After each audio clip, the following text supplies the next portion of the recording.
यहाँ से ही सबसे नज़दीक गोवर्धन के दर्शन होंगे। तो आप गोवर्धन को यहाँ से देख सकते हैं। तो गोवर्धन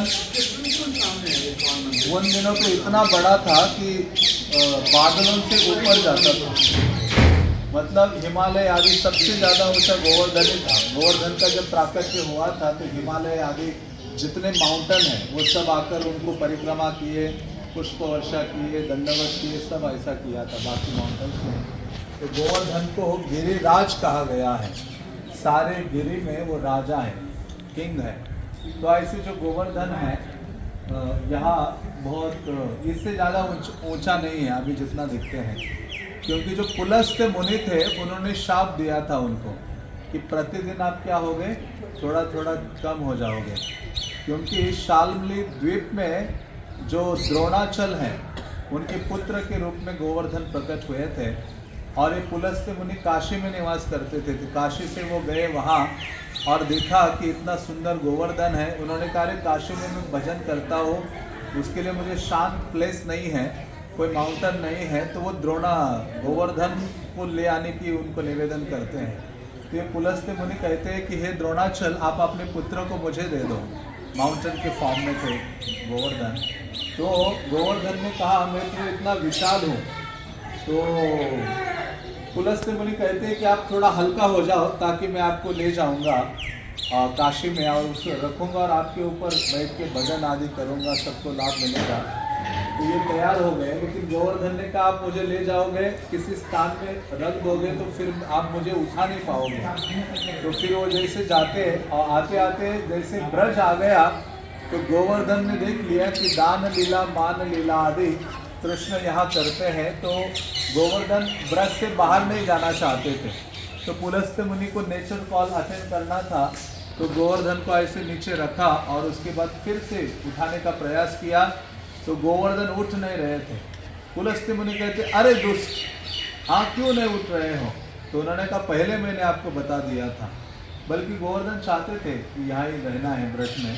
तो फिर पुलस्त्य मुनि तो चले जाते, गोवर्धन यहाँ निवास करने लगते। और पुलस्त्य मुनि कहते हैं कि आपको मैं शाप देता हूँ कि रोज एक तिल आप क्या होगे, घटोगे, धंसते रहोगे।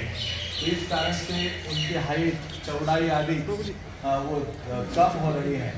तो ऐसे जो गोवर्धन है, बल्कि ये बाह्य कारण हो गया, आंतरिक कारण शास्त्र कहते हैं कि गोवर्धन को कृष्ण से बहुत अधिक विरह है।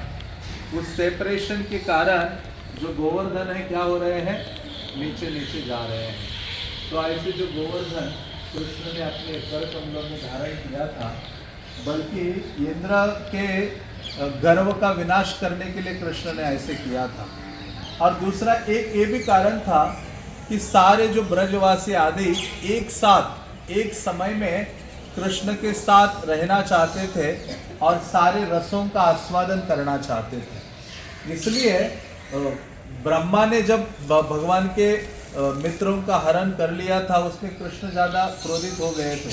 लेकिन इंद्र के लिए इतना नहीं, थोड़ा सॉफ्ट कॉर्नर था। क्यों था?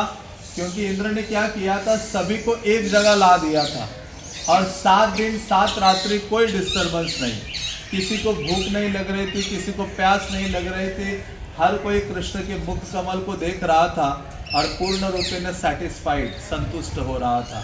तो ऐसा जो गोवर्धन जब कृष्ण ने उठाया, हाँ, तो जैसे उठाया, पहले तो जब इन्होंने घनघोर वर्षा की और जैसे वर्षा की तो सारे गायें, बछड़े सब बहुत दुखी हो रहे थे। तो सारे ब्रजवासी कहने लगे कृष्ण आपके गाय आदि कितने दुखी हो रहे हैं, आप उनकी रक्षा करो। तो कृष्ण क्या करते, दौड़ते हैं और पहाड़ को नीचे से ऊपर उठाते हैं एक अम्ब्रेला की तरह, और सब लोग देखते रहते, किसी की हिम्मत नहीं हो रही थी उधर जाने के लिए। कृष्ण कहते डरो मत, मेरे हाथ से नहीं गिरेगा ये, आप लोग आ जाओ और अपना अपना स्थान ले लो। हाँ, तो कृष्ण के सबसे नज़दीक यशोदा माता आदि बैठते, सारी गोपिका बैठते, उनके सखा बैठते हैं, और उसके सबसे साइड में गायें होती हैं, अंदर सारे लोग होते हैं, और सारे गाय आदि सब कृष्ण को देखते रहते हैं। और 7 दिन तक ये वर्षा करता रहता है इंद्र, लेकिन आकर देखता है कि इतनी वर्षा करने के बावजूद भी एक चींटी भी नहीं मरी है ब्रज की, ना कोई पेड़ पौधे को कोई हानि हुई है। तो इंद्र जब रखा गोवर्धन को नीचे और कृष्ण घूमने लगे, पीछे इंद्र टीला, ऐरावत वगैरह ऐसे कुछ कुछ स्थान है, ऐरावत कुंड है, इंद्र कुंड आदि है, जहाँ नहीं जाएंगे। कृष्ण उस स्थान में घूम रहे थे, तो ये इंद्र आता है। कृष्ण देखने गए थे कि कुछ हानि तो नहीं हुई, तो इंद्र आता है और अपना जो मुकुट है कृष्ण के चरणों में रखता है, और कृष्ण से क्षमा याचना करता है। उसके लिए वो सुरभि की सहायता लेता है, सुरभि गाय की सहायता लेता है। तो ऐसे जो इंद्र है कृष्ण को अप्रोच करते हैं और अपने आकाश गंगा का जल ऐरावत हाथी के सुन में लेकर आते हैं, और जितने भी देवी देवता, अप्सराएं, गंधर्व आदि सब लोग अलग अलग साहित्य लेकर आते, ब्रह्मा, इंद्र, चंद्र, शिवजी आदि इसी स्थान पर। और कृष्ण को इस स्थान पर एक सुंदर सा सिंहासन बनाकर उस पर विराजमान करते हैं, और कृष्ण का अभिषेक इस स्थान पर किया जाता है, और कृष्ण को मुकुट धारण करवाते इंद्र, और इंद्र कृष्ण का नया नाम रखते इस स्थान पर। कृष्ण का नाम रखते गोविंद। क्या बोलते हैं? गोविंद। ये इंद्र ने रखा हुआ नाम है। गोविंद का अर्थ है जो गाय, और गो मतलब गाय, और इंद्र मतलब इंद्रिया, जो गायों को और इंद्रियों को आनंद प्रदान करने वाले हैं उनको गोविंद कहा जाता है। तो इस स्थान पर नया नाम उनको प्राप्त होता है, और ब्रज के राजा के रूप में घोषित करते हैं इंद्र कृष्ण को। वो बहुत सारी लीलाएं हैं, जीव गोस्वामी बहुत विस्तृत वर्णन करते इस स्थान का। तो जो अभिषेक किया कृष्ण का, तो वो जो जल है वो यहाँ एकत्रित हुआ, तो कृष्ण के अभिषेक का जो जल है वो एक गोविंद कुंड बना, उससे ये कुंड बना, तब से ये गोविंद कुंड है ये स्थान। और ये स्थान हमारे लिए विशेष है क्योंकि हमारे संप्रदाय के आचार्य माधवेंद्र पुरी इसी स्थान में इस वृक्ष के नीचे बैठकर उन्होंने कृष्ण का भजन किया था। हाँ, जब वो ऐसे आचार्य थे कि अकेले यहाँ आए थे, चैतन्य महाप्रभु से पहले प्रकट हुए थे। इस संप्रदाय में सबसे पहले कृष्ण के प्रति प्रेम की भावना किसने प्रदर्शित की थी, तो वो माधवेंद्र पुरी थे। और वो हमेशा अकेले रहते थे। क्यों? क्योंकि कोई साथी होगा तो इधर उधर की बातें करेगा, कृष्ण से कृष्ण का विस्मरण हो जाएगा मन को, इसलिए वो अकेले चलते थे। तो बंगाल से यहाँ आए, ब्रज में गोवर्धन की परिक्रमा शुरू की और आकर इस स्थान में बैठे। तो उन्होंने सुबह से कुछ खाया पिया नहीं था, वो अपना जप कर रहे थे। तो कृष्ण ने देखा, क्योंकि कृष्ण और राधा रानी ब्रज में सभी का ध्यान रखती हैं, कोई भूखा नहीं सोता है यहाँ। मतलब मैं भी पर्सनली देख रहा हूँ कि हजारों लोग ब्रज में वितरण कर रहे हैं, प्रसाद बांट रहे हैं, राधा रानी सबका ध्यान रखती है। तो इस स्थान में जब वो बैठते हैं तो कृष्ण एक बालक के रूप में आते हैं और आकर उनको वो देते हैं, दूध का मटका देते हैं, और कहते हैं कि यहाँ पानी भरने के लिए जब स्त्रियाँ आई थी, उन्होंने कहा एक बाबा जी आए हैं जिन्होंने कुछ खाया नहीं है, मुझे भेजा है उन्होंने, और आप ये लीजिए और मैं मटका लेने के लिए वापस आ जाऊंगा, आप पान कीजिए। तो माधवेंद्र पुरी वो दूध पीते हैं और थोड़ा नींद आ जाती है उनकी हल्की सी।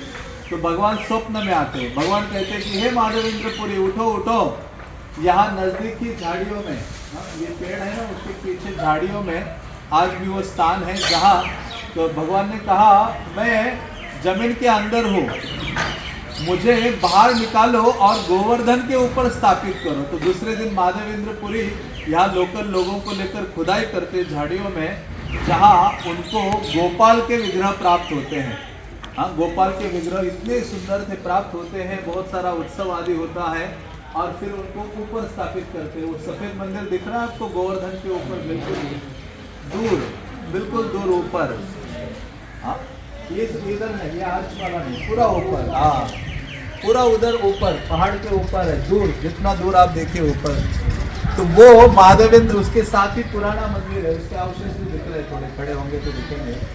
तो माधवेंद्र पुरी ने वहाँ एक पत्थर के ऊपर भगवान को स्थापित किया, धीरे धीरे मंदिर बनवाया और उनकी सेवा होती रही। और समय के कई सालों के पश्चात वही भगवान यहाँ से कहाँ चले गए? नाथ द्वारा गए, जिनको श्रीनाथ जी कहा जाता है।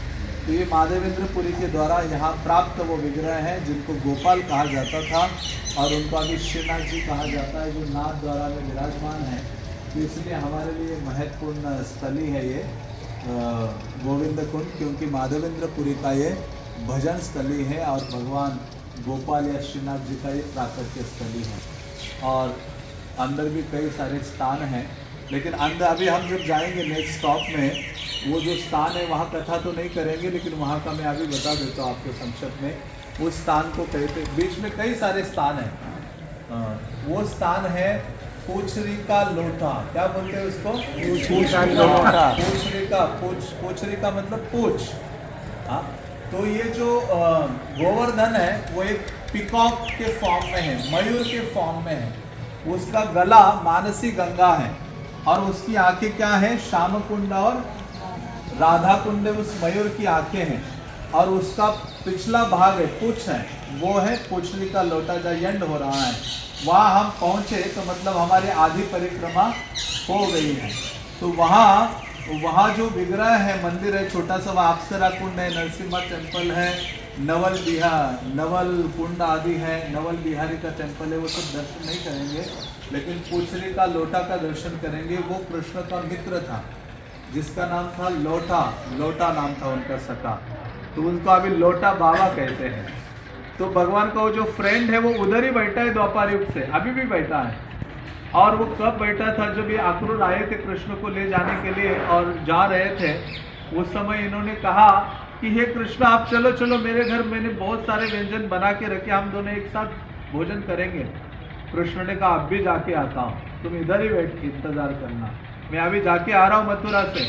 तो कृष्ण वो रथ के ऊपर चले गए तो चले गए, तब से वापस आए नहीं। और वो जो उनका सखा है लौटा, वो उधर ही बैठा हुआ है अभी, और इतने दिनों से कुछ खाया पिया नहीं है। हाँ, लंच का भूख लग जाता है ना हमें, अभी लंच का टाइम हो रहा है। वो लौटा को भूख नहीं लगी, कृष्ण चले गए और आज तक नहीं कुछ खाया। लेकिन कृष्ण ने कहा आप हमेशा रुष्ट पुष्ट रहोगे। तो आज तक उनको ऐसे स्किनी नहीं हुए, बिल्कुल ऐसे तगड़े हैं, स्ट्रांग है। तो ऐसा कहते हैं सब भक्त वहाँ जाकर रुकते हैं, क्योंकि गोवर्धन परिक्रमा पैदल करते करते पूरा थक जाते, बल चाहिए हमें। तो भक्त लोग जाते हैं, लौटा बाबा को प्रार्थना करते, दंडवत करते कि हमें क्या दे दो? बल दे दो। हाँ, बल दे दो ताकि हमारी परिक्रमा पूरी कर सके। इस प्रकार से वो स्थान है। और फिर वहाँ से आगे हम जाएंगे उद्धव कुंड, उसकी कथा हमने चर्चा की है सुबह, और उसके बाद सीधा राधा कुंड हम पहुँचेंगे। हरे कृष्णा कृष्णा कृष्णा हरे हरे, हरे राम राम राम हरे